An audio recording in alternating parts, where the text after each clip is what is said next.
Hello everyone.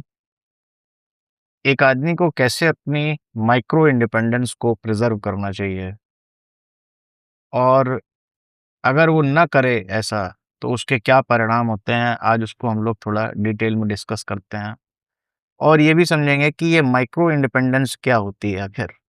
ठीक है, एक सिनेरियो बिल्ड करते हैं कि एक लड़के की नई नई शादी हुई है और उसकी नई नवेली दुल्हन आई है। दोनों के बीच में बड़ा अट्रैक्शन है और लड़की जो है उसने आते ही उसकी अलमारी सेट करने लग गई। ठीक है, उसने अच्छे से सारे कपड़े लगा दिए। फिर उसने धीरे से बोला कि इसको ना थोड़ा-सा रीअरेंज कर देती हूँ कमरे को। ये आपके कपड़े जो हैं मैंने यहाँ से हटा के यहाँ रख दिए हैं। आपने बोला भाई ठीक है, बहुत अच्छी बात है। ठीक है।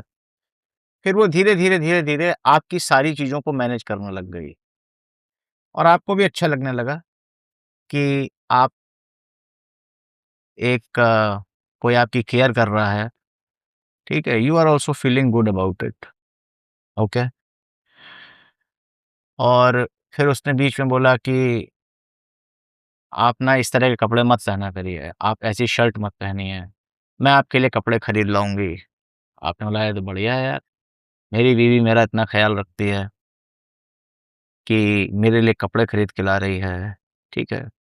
और धीरे-धीरे क्या होगा कि उसने आपकी सारी पूरी जीवनचर्या को कैप्चर कर लिया।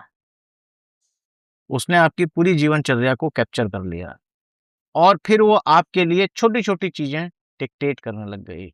आपको कब टहलने जाना है, आपको कितनी देर टहलना है, आपको कौन-सी एक्सरसाइज़ करनी है, आपको खाना क्या खाना है, आपकी हेल्थ के लिए क्या सही है, आपको किससे बात करनी है, किससे बात नहीं करनी है, कौन आप पे एक सही इन्फ्लुएंस है, कौन आपके ऊपर एक सही इन्फ्लुएंस नहीं है।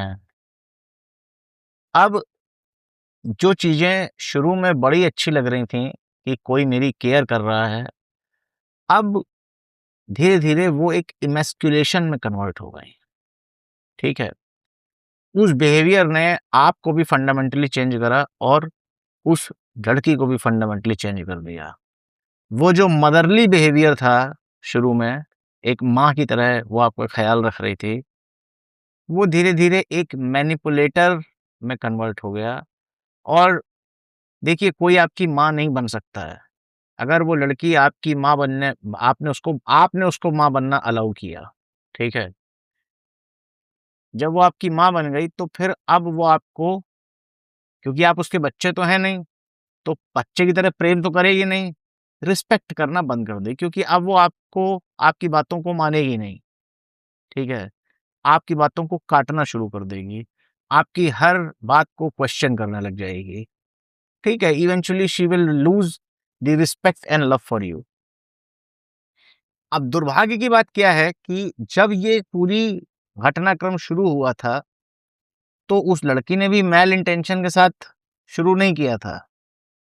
उसको लगा कि यार ठीक है, एक हर स्त्री की ये चाहत होती है कि वो अपने पति का ख़्याल रखे और आदमी को भी अच्छा लगता है कि अगर कोई उसकी टेक केयर कर रहा है, ओके, इसको इसको थोड़ा लपेट कर कहने के लिए कई तरह के शब्द इस्तेमाल किए जाते हैं, बीइंग पॉसेसिव, ठीक है?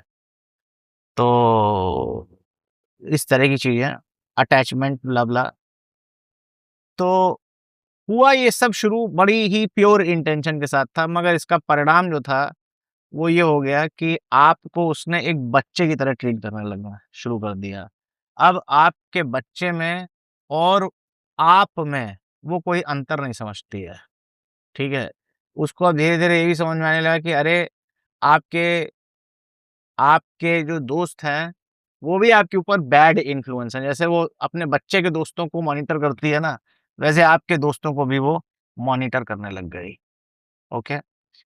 तो आपका पूरी तरह से इमैस्कुलेशन हो गया। अब ऐज़ अ मैन हमको कुछ चीज़ें बहुत ध्यान में रखने की होती हैं। जब आपके जीवन में एक नई स्त्री आती है, एक वुमन आती है, एंटर करती है, तो उसको अपना ख़्याल रखने दीजिए, उसमें कोई प्रॉब्लम नहीं है। अगर वो आपका थोड़ा काम कर रही है, आपकी टेक केयर कर रही है, इसमें कोई प्रॉब्लम नहीं है। मगर उसे आपके फ्रेमवर्क में रह के काम करना है, ओके? ये आप कभी अपना फ्रेमवर्क नेगोशिएबल नहीं बना सकते हैं। वो आपके कपड़े धो के प्रेस करना चाहती है, बिल्कुल कर दे। मगर ऐसा नहीं हो सकता कि वो आपके काम करने का, आपके कपड़े रखने का एक तरीका है, उस तरीके को चेंज कर दे। नहीं, she she can take care of you but she has to accept your framework. उसको आपका फ्रेमवर्क एक्सेप्ट करना पड़ेगा, ठीक है? ऐसा नहीं कर सकती वो कि उसने आज आप अपनी ही मनमर्जी से आपकी पूरी अलमारी का अमूल-चूल जो है रीशफ़ल कर डाला। No, that is not acceptable. या आपकी कुछ चॉइस हैं कपड़ों की, वो अपनी मर्ज़ी से कुछ नीले, पीले, पिंक टाइप के अजीब-अजीब रंग खरीद लाई या अजीब-अजीब कपड़े खरीद लाई। देखो लड़कियाँ बहुत एक्सपेरिमेंट करती हैं कपड़ों के साथ। एक आदमी को इतना एक्सपेरिमेंट करना शोभा नहीं देता। तो मेरा पॉइंट है कि अगर आपकी गर्लफ्रेंड, बीवी आपकी टेक केयर करना चाहती है, बिल्कुल करने दीजिए, ठीक है? अच्छी बात है। मगर she has to be in your framework, ठीक है? आप जिस तरह से खाना खाते हैं, उस तरह से खाना उसे देना है आपको। उसको आपको खाना खाना नहीं सिखाना है। उसको आपको ये नहीं सिखाना है कि नहीं-नहीं ये इस तरीके से खाओ या इस तरीके से खाना चाहिए, ये खाना चाहिए, इस टाइम पे खाना चाहिए, नहीं। आपका एक तरीका है खाना खाने का, आप उसी तरीके से खाना खाते हैं, दैट्स इट। अच्छे-बुरे के चक्कर में मत पड़िए, फिर कन्फ्यूज़ हो जाएँगे कि क्या सही है यार। आप ये भी कह सकते हैं कि यार ऐसा थोड़ी है कि सारी उसकी सलाहें जो हैं, वो गलत ही होती हैं। नहीं, बिल्कुल गलत नहीं होती हैं। कुछ बातें उसकी सही भी होंगी, ठीक है? तो अगर आपको लगता है कि उसकी बातें सही हैं, उन पे कंटेम्पलेट करिए और फिर वो चेंज स्वतः ले आइए। अपने आप ही अपने अंदर वो चेंज ले आइए। उसके कहने से चेंज नहीं हुए हैं आप। आप देखिए एक ओपन माइंड के आदमी बनिए। मैं ये नहीं कहता हूँ आदमी को बिल्कुल स्टबर्न होना चाहिए कि नहीं, हम ऐसा ही करेंगे, हम ये करेंगे, नहीं।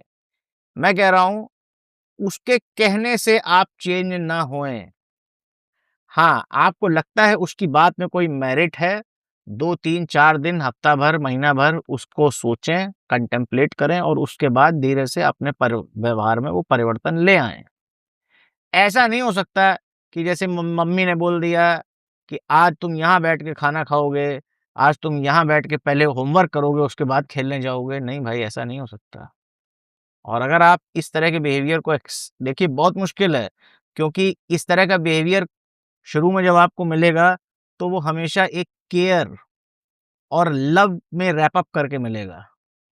आपको भी बड़ा अच्छा लगेगा कि यार ठीक है, मगर रेज़िस्ट करना है, क्योंकि इसके जो दूरगामी परिणाम होते हैं ना, इस तरह के बिहेवियर को अलाउ करने के दूरगामी परिणाम, तो वो आपको अपना मर्द समझना बंद कर देगी, अपना बच्चा समझने लगेगी। She will start treating you like a kid. और क्योंकि आप बच्चे हैं नहीं, तो वो बच्चा तो क्या प्यार तो नहीं देगी, बच्चे की तरह वो आपको एक रिस्पेक्ट देना बंद कर देगी, आपका सरदर्द बन जाएगी। तो एज़ अ मैन अपनी माइक्रो इंडिपेंडेंस जो है ना, उसको हमेशा बचा कर रखिए, ठीक है? उसका एनक्रोचमेंट कभी ना होने दीजिए।